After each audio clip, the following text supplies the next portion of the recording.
Good afternoon, ladies and gentlemen, and welcome to another episode of the Daily Friend Show. I'm your host, Nicholas Lorimer, today joined by Makone and Maja. Let's get into the first news story of today. And this is a curious little exchange in Parliament between Minister of what is he now? It's Higher Education, Blade Nzimande, and a DA MP, MP Badenhorst. DA MP Frederick Badenhorst said, quote, while criticizing Nzimande's record, "You had absolutely no impact on getting more female students into STEM subjects in your last posting. Are you going to double down on your failed strategies, or is it time for you to step aside for somebody who is everything that you are not? Progressive, honest, competent, and preferably female." So Nzimande was the Minister of Higher Education for Science and Innovation, but now he's just the Minister of Science, Technology, and Innovation, so he lost higher education. Nzimande's response was, I think, rather interesting. He said, quote, "I'm not ashamed of the work that I have done and that I was part of the transition that dislodged the apartheid regime, which to me personally was one of my biggest achievements, because this country would not be where we are, and we are not going to allow a situation where those who are still looking back, they want us to go back. We are no longer going back. Even as the ANC, we might have gotten 40%. Yes, it's a setback, but we are not going to allow our country to regress. I don't understand the importance of your question. Are you asking the president to appoint somebody else? I'm glad. He's unlikely to listen to you." And Makone, it just strikes me that it's almost as if he was replying to a different criticism. There's some sort of vague allusion to, oh, I did good work to end apartheid, but he doesn't talk anything of his time running the higher education system, which, by basically all accounts, seems to have been a pretty disastrous one. What do you make of this exchange? Yeah, Nick, I think he made a mistake when he said he's the Minister of Education. I think he's now Minister of Science, Innovation, and Yes, Technology. only science. Yeah, no, he's not higher education anymore. He lost that in the formation of the GNU. Indeed. Unfortunately, that just means he's been given another critical portfolio, generating science and innovation and technology. A big opportunity for him to mess that one up as well. But I agree with you. I think actually his admission is what we should take from that. He does say that he doesn't actually understand the question. And the question has nothing to do with looking back into the past. It's about those progressive virtues of like putting women in positions because they are women. That's what Mr. Badenhorst was really confronting him about and saying, well, he should step down if he truly believes those values that he touts so proudly. But obviously, those people are lecturing us, the mere people, and they themselves have no intentions of abiding by their own rules, let alone their beliefs. I'm quite annoyed by the media running with that statement about apartheid as the headline. I think it's indicative of how much racial peddling the media participates in, because that question is a legitimate one that was put to Mr. Nzimande, and it has nothing to do with apartheid. Apartheid, as usual, is an effective scapegoat, and now he gets away with not answering the question rather than, dealing with the merits of that confrontation being put to him by Mr. Badenhorst. Yeah, it's a thing we hear so often, particularly in Parliament, actually, where the ANC often, in response to criticisms of things it's done, maybe in the last 5 years or in the last 10 years, will say, "Oh, you just want to take us back to apartheid," or "Things were so much better than when we took over in 1994." And you're like, that's not the criticism being made of you. We're not asking about your record 30 years ago. We're asking about your record in the last 10 years, in the last 5 years, in the last 2 years, where the failures have been manifest and are very easy to point to. There's sort of, the ANC just kind of is unable to deal with the fact, particularly, I think, some of its older, more ideological members, that its programs in so many places have just not worked, particularly since the ANC departed from the Thabo Mbeki policies of the 2000s and embraced the kind of Zuma, SACP, Cosatu stuff of the Jacob Zuma and early Ramaphosa era. And, until they sort of come to grips with this, I think it's going to be very difficult for the ANC to make real changes as part of the GNU. It first has to recognize that there is a problem before they can change how they behave. Okay, let us move on to our next story. And this is also reflecting what's going on in the Government for National Unity. So after some of these public spats, particularly between the ANC and the DA, about the course and legislation of the Government of National Unity, there has been an agreement by President Ramaphosa to create a sort of clearinghouse, a place to discuss and organize and, iron out differences away from the public eye, away from the media, and basically just calm down some of the tensions and hopefully sort out some of the very big differences between many of the GNU partners. So this group held its inaugural meeting on Wednesday, 3 months after the formation of the coalition government. And somewhat ominously, it's postponed all of the difficult decision-making to the next meeting, which is going to be held on the 30th of October. Okay, so it's not that far in the future, but still, not always, I think, the best thing to start off by kicking the difficult choices down the road. They also say at the next meeting they will finalize the terms of reference of the next meeting. It will deal with the contentious issues around the BELA bill, that's the Education Reform Bill, which will centralize decision-making in the provincial departments and take it away from schools and parents and governing boards. The meeting will also deal with this is a quote, deal with challenges at provincial and local government level, and is appreciated that contradictions are inevitable in coalition governments, and that learning from countries who have such coalitions is the best mechanism to employ towards achieving the goals set out in the statement of intent. That's from Paul Mashatila, who's the chair of this discussion group. His spokesperson said that. So, Makone, this is probably a good development for the stability of the GNU. Having a place to actually discuss things behind closed doors. It's very difficult for politicians to have honest conversations in public, because when they do, it always turns into a grandstanding fight where everyone is just trying to smear everyone else and come out, on top. That being said, at the end of the day, some choices are going to have to be made. Are they going to implement NHI? Are they going to implement all of the clauses of the BELA bill? Is there going to be some kind of, reconfiguration? Until those choices are made, these problems are going to keep coming up again and again. What do you make of the chance of success of this thing?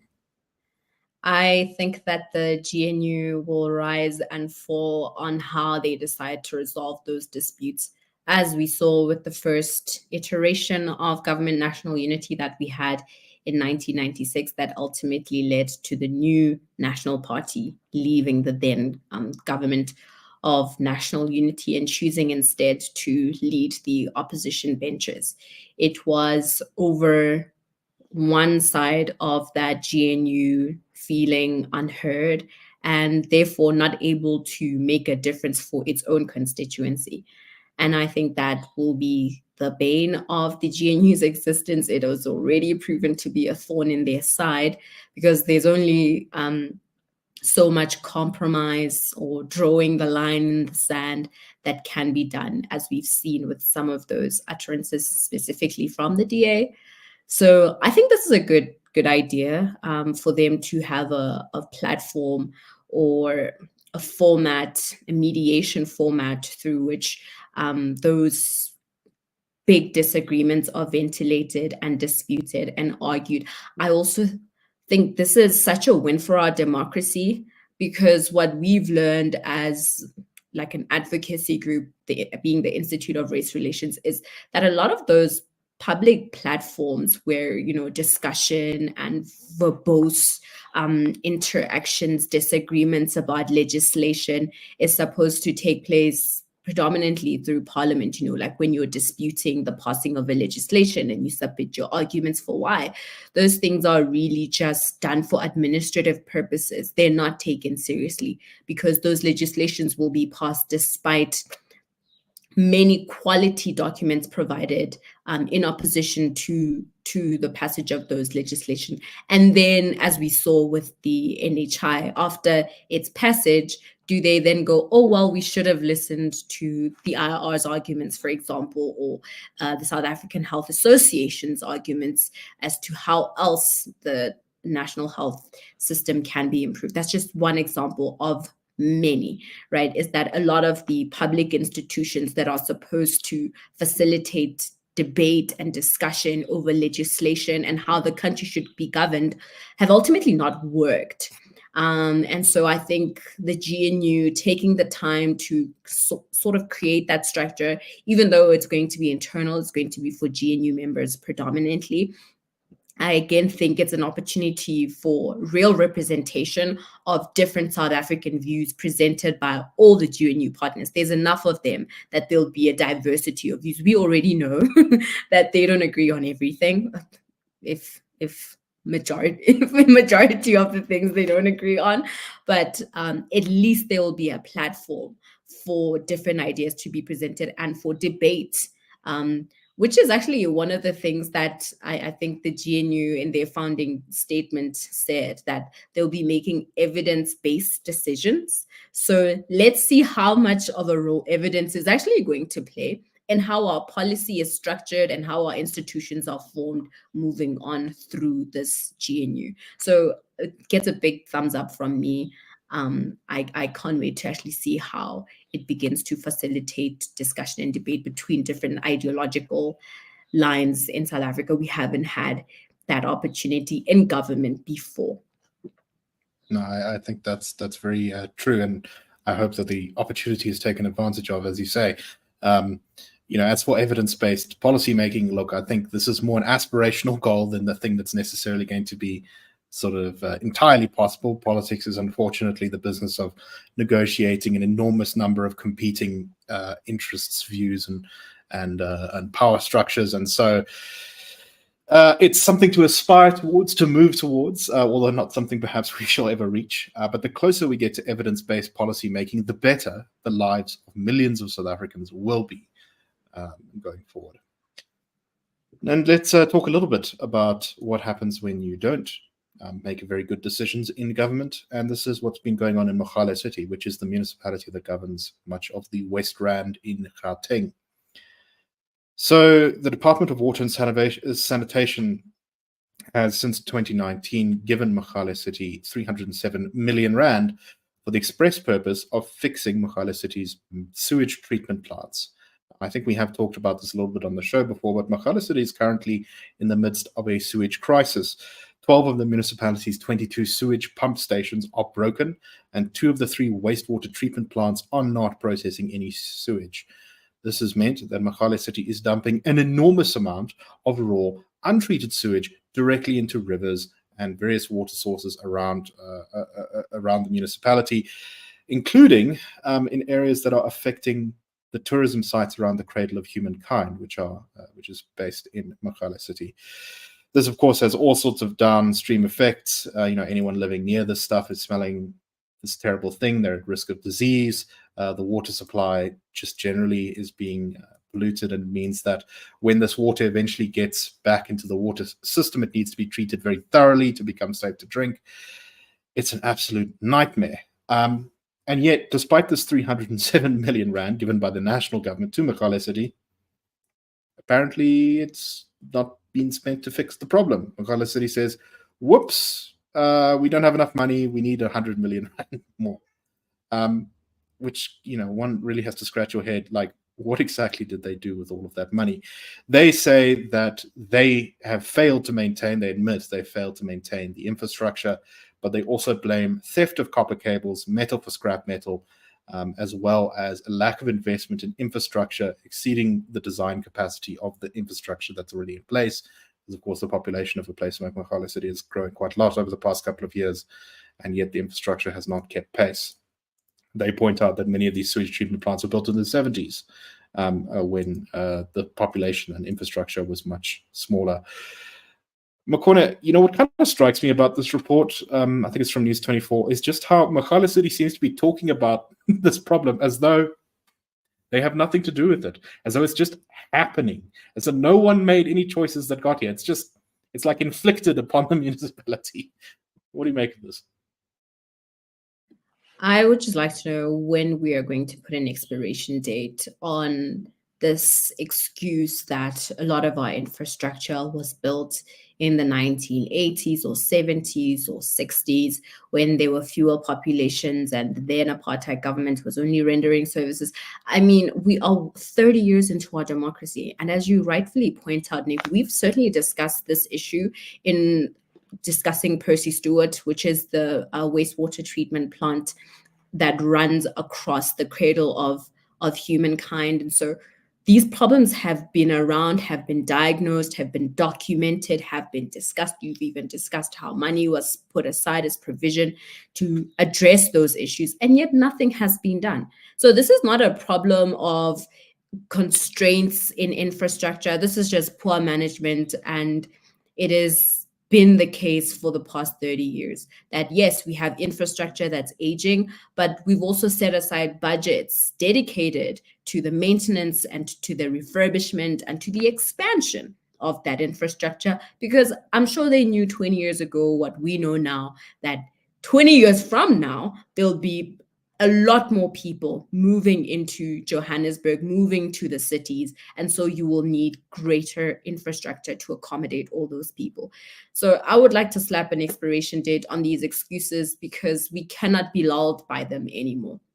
People should be infuriated by this because they are genuine health risks to just fumes from fecal matter leakages.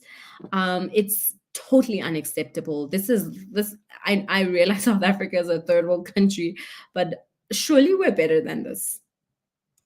No, definitely. And, this is a direct result of all of these bigger sort of things that we criticize in government, stuff like preferential procurement, BE premiums on things, cater deployment, stuff like that, because the money was made available. But the reason it's not enough, the reason it hasn't been spent properly is because it's been scraped off the top to the point where it was no longer enough money to cover the needs, to build very inefficient projects. So, the government has done many capital development projects where they built, new houses or new streets or new electricity grids, all these kind of things over the last 30 years. But so often it's been at a massively inflated price because, well, cadres needed to eat. And the consequence now is that, you just need to keep pouring more and more money in for a less and less efficient system. And who suffers? Well, everyone for a start, but more especially the poorest South Africans who cannot escape living by the river filled with sewage, who don't have any other options, or perhaps for drinking water, than a badly maintained, rusty municipal water pipe in their area. So these are the people very specifically who are being hurt by some of the ANC's policies that it clings most aggressively to while in government. Any final thoughts, Makone? And this is what we mean by value for money procurement, right? Rather than procurement on the basis of race or sex or any of those characteristics that people are born into. It's procurement that actually means your money gets to do what it has been set aside to do, and that project is actually completed. Otherwise, we will continue to pay for corruption, as we did with Eskom, as we did with and continue to do with Transnet and other logistical issues, as we do with crime, right? With our own individual lives, our health, and certainly with increased rates and taxes, which we've all seen the increases on the statements from the municipality, right? And until we put a stop to this through ending BE, through ending racialization of any kind in government, we should accept this then as the standard. This is what we get in exchange for BEE. A whole yes, exactly. Equal matter, to put it mildly. A bit of a shitty situation overall. Anyway, that's all the time we have for today. We hope you found the show interesting. That's a wrap. The Daily Friend Show and The Daily Friend are a project of the Institute of Race Relations, the IRR. The IRR is a think tank which was founded in 1929 to study race relations in South Africa and works to change government policy to improve race relations through non-racialism and to ensure the prosperity of all South Africans. If you like our work and would like to support us, please go to irr.org.za and click Support the IRR, or you can go to thedailyfriend.co.za and click the